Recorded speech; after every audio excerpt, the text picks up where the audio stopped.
I'm your host, Peter Komendowski, and welcome to Surviving Bad, where we explore stories of survival, hope, and inspiration.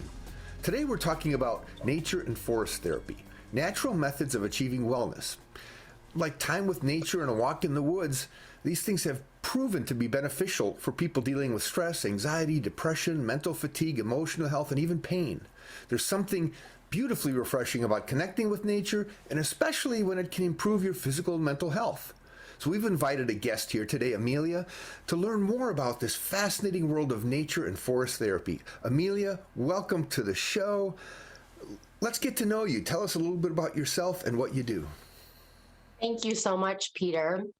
So my name is Amelia, and I am a certified nature and forest therapy guide. I just started a practice here in Cedar Rapids last April. I have just always been a lover of the earth, and that love has really led me on my path through life. So growing up, spending time outdoors, spending time on my aunt and uncle's farm, riding horses.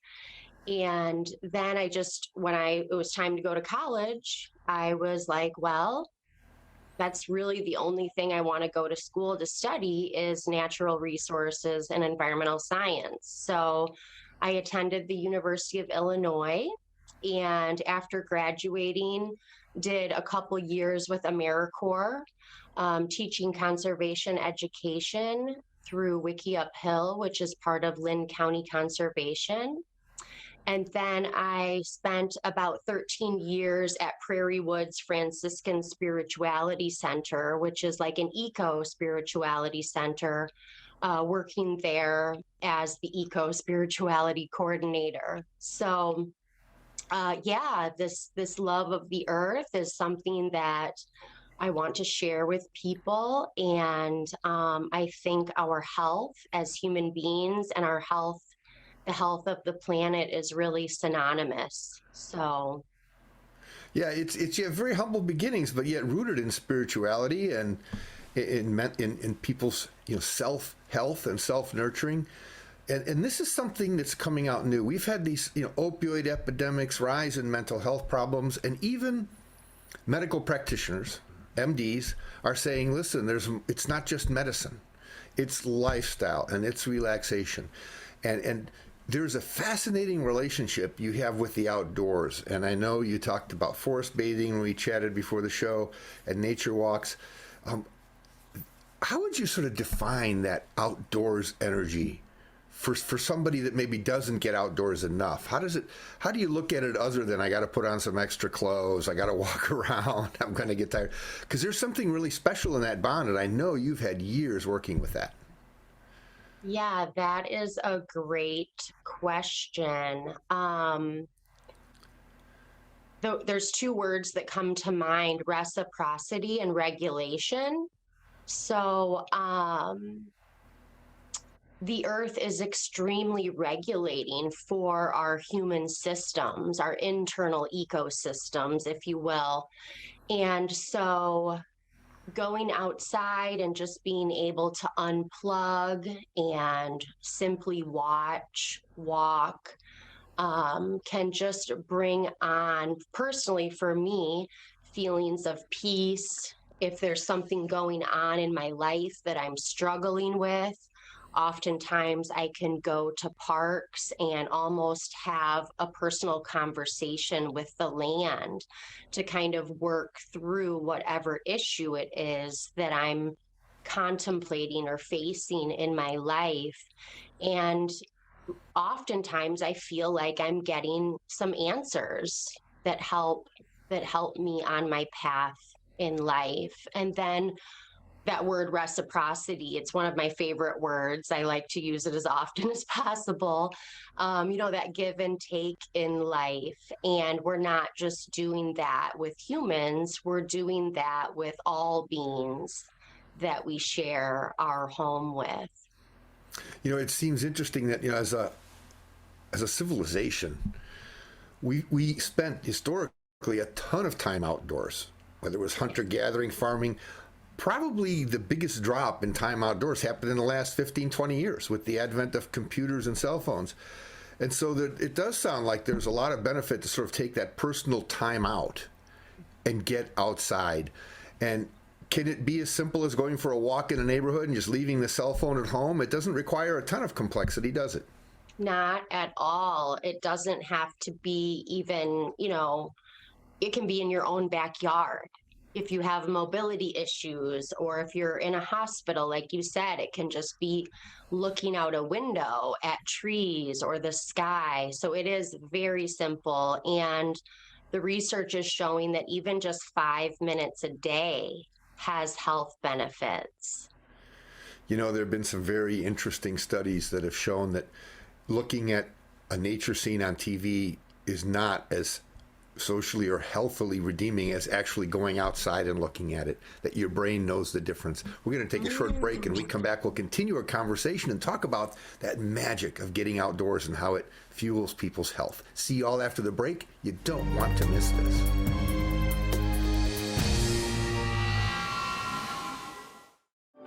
While a lot is changing in our world, at MediaCom, our focus remains the same, making sure you have the fastest, most reliable connection possible. During this critical time, we know your needs are changing. You may be working or learning from home, relying on telemedicine, or finding new ways to keep everyone entertained. If you need more speed, call or go online, and MediaCom will double your speed immediately for as low as $10 more a month for 1 year. Every second, 127 new devices connect to the internet. You can feel it happening, our digital world expanding with every breath. We're entering a whole new era of connectivity, and MediaCom will be ready to power it with one of the nation's first 10G platforms.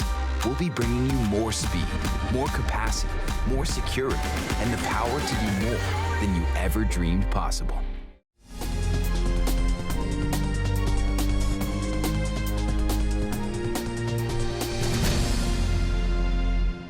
Welcome back to Surviving Bad. I'm your host, Peter Komendowski, and we're talking with Amelia about the therapeutic value of nature and the ways you can access sort of your inner self to build your core strengths, both physical and spiritual.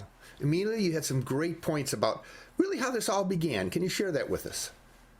Yes. So I love how you touched on, the last 50 years, we really have not been getting out in nature. And that's really how the practice of forest bathing or nature and forest therapy started in Japan in the 1980s. There was this huge immigration of people moving from rural areas into an urban environment. And very quickly, they started to notice that people were struggling with health issues, anxiety, depression, blood pressure. And so that is really how this practice started. And they were actually taking people back out into the forest, into the land, and monitoring them. So they would check their blood pressure and things like that, take them out into the forest and lead them on some forest bathing exercises, and then recheck these bodily systems after the experience. So I just wanted to mention the correlation with being indoors, more computers, and that effect on our health. Yeah, I've actually read that they've done MRIs and are able to sort of monitor the parts of the human brain that relax and the ones that get stressed. And if you really actually just go outside or sit on your front porch or anywhere you want to sit and relax and look at nature, the MRIs basically say, hey, that'll calm you down. But you could be watching, looking at Hawaii oceans on TV, and your brain doesn't feel relaxed. It's like a completely different process. So we have this research and we have this stuff that came from Japan. Has it made a difference in Japan? Is it something that's become culturally something practiced by a lot of people? Yes, it's definitely made a big difference, and it is something that's practiced quite frequently. And thankfully, it's spreading out into the rest of the world. Yeah, this is a new thing in America. I mean, there's no doubt. I mean, everybody wants to quote unquote love nature, but actually looking at it for its therapeutic value and being disciplined about doing it every day. And then recognizing that there's different levels of it. When you go into a forest, it's maybe different than when you go into your local park or when you go sit on a beach. And I know you've worked a lot in forested areas in central Iowa. Mm-hmm. And I know from reading Smithsonian and Nature magazine that there's sort of that they feel like trees are connected in some way, like they have a sense of community. You know, like walking into an animal shelter, the animals have a sense of community, and so apparently trees and nature have this sense of community, and for the most part humans are foreigners, and you do guide work, you take people out there. What's the process like when you guide somebody into nature? Yes, great question. And there definitely is a community, a network happening with trees. And so I take people and I lead them through a series of invitations. And there's a very standard sequence as a guide that I'm inviting people to follow. It always starts with an introduction to what nature and forest therapy is. What are you going to be experiencing today? And then the invitations start. So the pleasures of presence is always the first invitation, getting people into their bodies, getting people into the current present moment. Just inviting them to slow down and to start paying attention and noticing. Then there is an invitation where people are invited to kind of help their brains slow down a little bit. What's in motion? Slowing the body down helps slow the mind down, moving slowly, watching around you. What are you noticing? And then we move into partnership invitations. And these are so varied depending on the day, the weather, the location. But those are opportunities for you to simply partner with the land or the landscape in some way. A very popular one is Sit Spot, where I really just invite participants to find a spot by themselves with a tree or by a creek and just take 15 minutes to relax and observe. And so these observations are going to be inward observations of how you're feeling and outward observations of the outer environment. It sounds like sort of an Iowa spin on mindfulness practice, where you get outside and enjoy your neighborhood. Mm-hmm. Yep. Well, we're going to take a short break, and when we come back, I'd like to invite you to share some stories, things you've experienced firsthand while collaborating with people as a guide. And for you all, stay tuned, because these are stories of healing and inspiration. You don't want to miss this.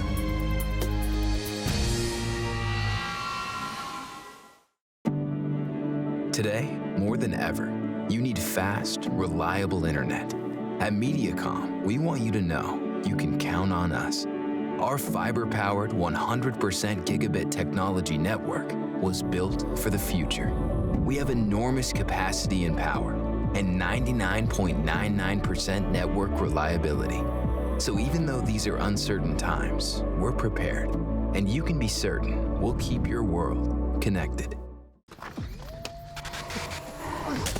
Multiple studies have shown that marijuana can slow both driver reaction and response time, which can be really dangerous. He's here. He's here. Wait. What? I can't drive. Why? My. Oh.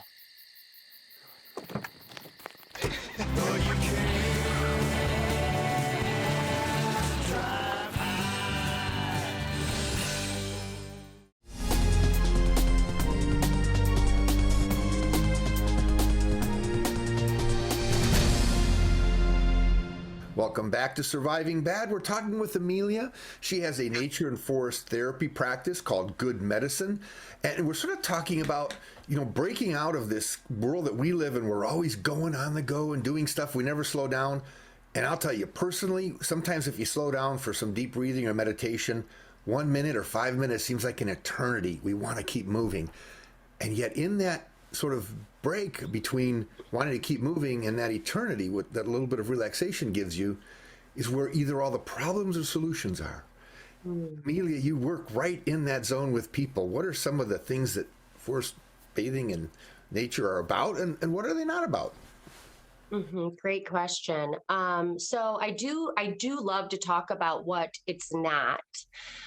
So it's not exercise. It's not hiking. We're not doing a naturalist style walk where you're going out and learning about the different plants and animals. It's really about slowing down and connecting with self and with the land. We are in our minds so much that we forget we have bodies. So I know that sounds funny, but some of the things that I will prompt people with are simply just, what does it feel like in your body to breathe right now? Or notice that you're sitting or lying down on the earth.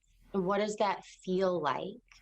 Or prompting them through their senses to see the landscape around them, or what are you hearing that's really far away from your body or really close to your body. And the interesting thing is, with these walks that are typically around 2 hours long, we're slowing down, but the time still goes really quickly. So it's, we're kind of entering this liminal space, you might call it,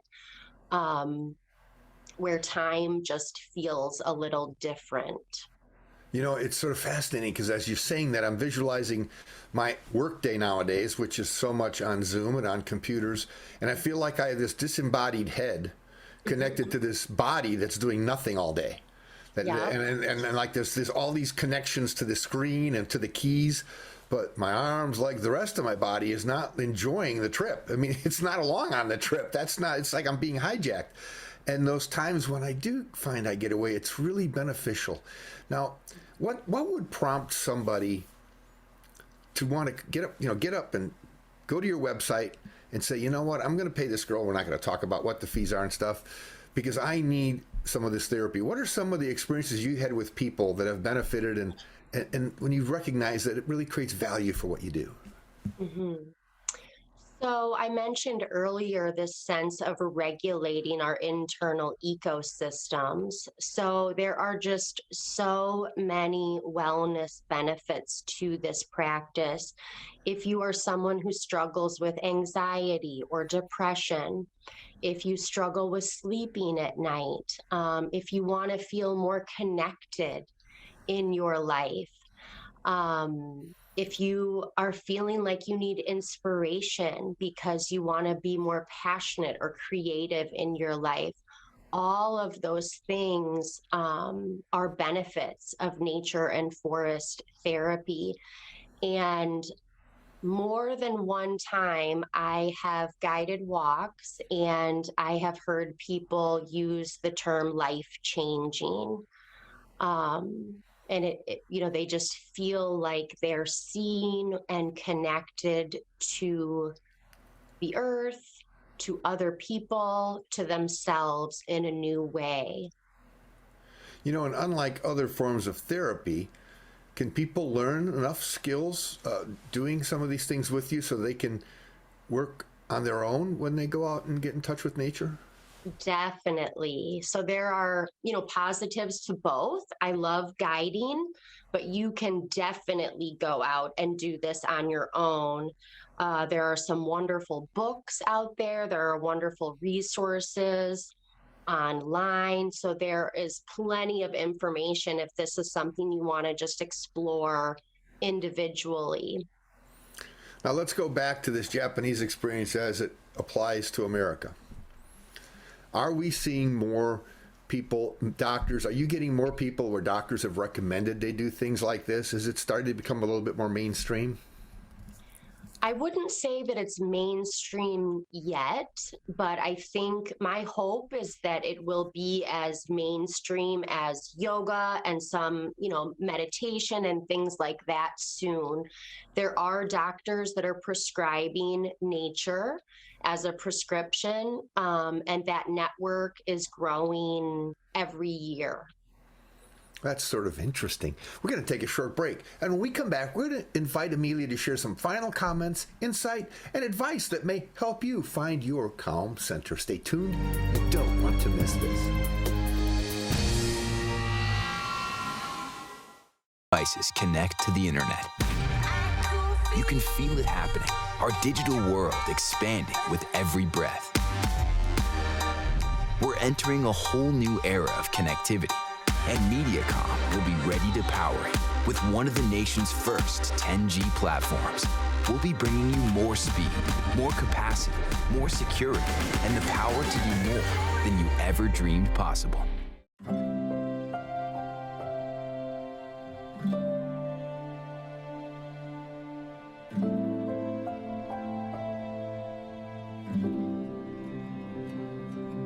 Whether it's advice on managing your anxiety or tools to help you stay grounded, Coping-19 provides a range of resources and self-care tips to help you cope with this pandemic. We can help. Find the resources that work best for you at coping-19.org.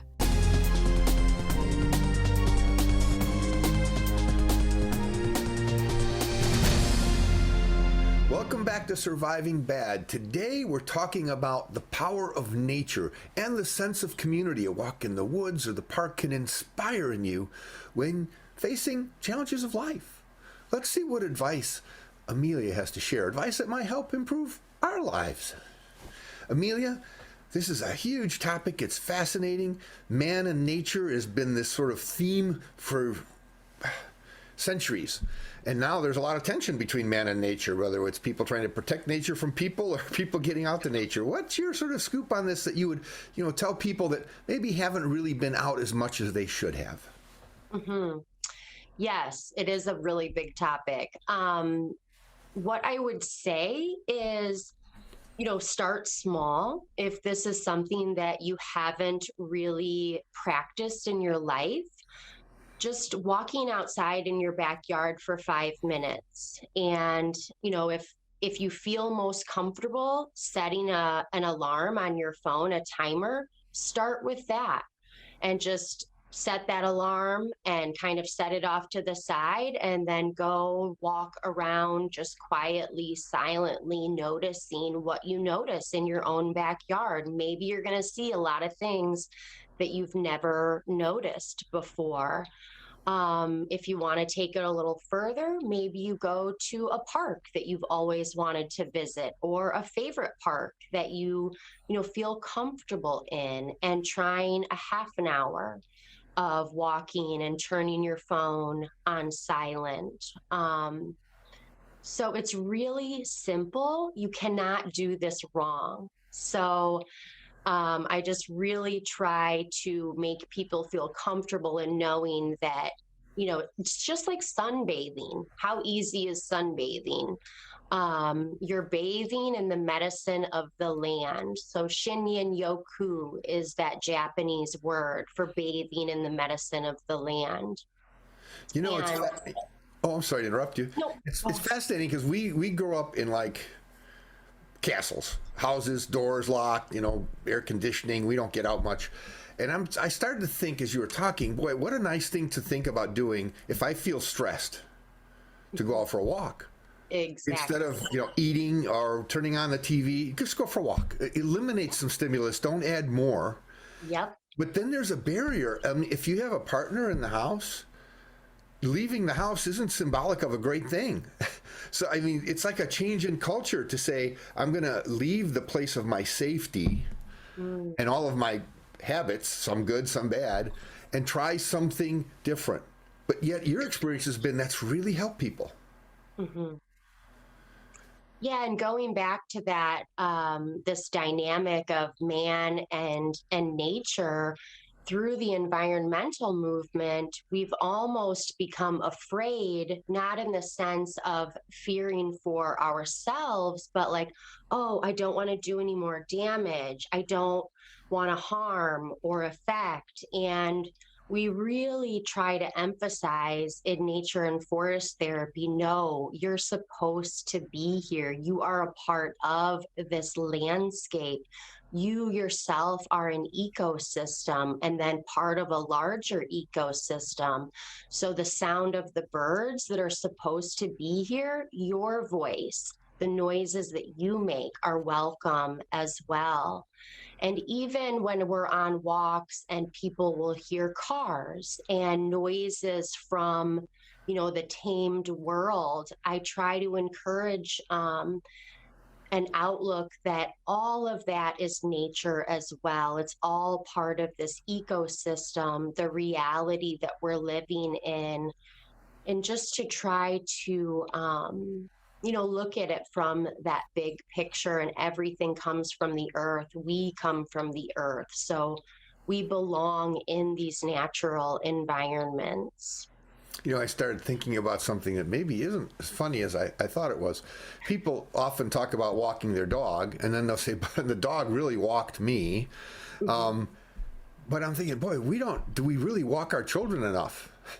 I mean, if we'll take our dog out for a walk and we recognize the benefits of running around and breathing and getting fresh air, we should probably be taking our children for walks too, or our loved ones. Yep, agreed, definitely. When you do your guide work, do you get families with kids too? Most of my practice is aimed towards adults. I have had some children on walks. Children do this naturally if given the opportunity. We kind of unlearn having fun in nature and using our imagination as we age. So that's something I'm trying to bring back for adults to be okay. This is okay to experience using your imagination, being playful in the woods and things like that. But there are practices that you can do that are a little bit more family oriented, where everyone can kind of feel comfortable and engaged as well. I really want to thank you for joining us today and giving some of us adults permission to enjoy our inner child and those interactions with nature. Thank you so very much, and thank you all for joining us today. Check out our website at healthyiowa.org for more information, and keep your eye on MediaCom MC22 for our next episode of Surviving Bad, where we explore stories of survival, hope, and inspiration. On MediaCom MC22, your local programming leader.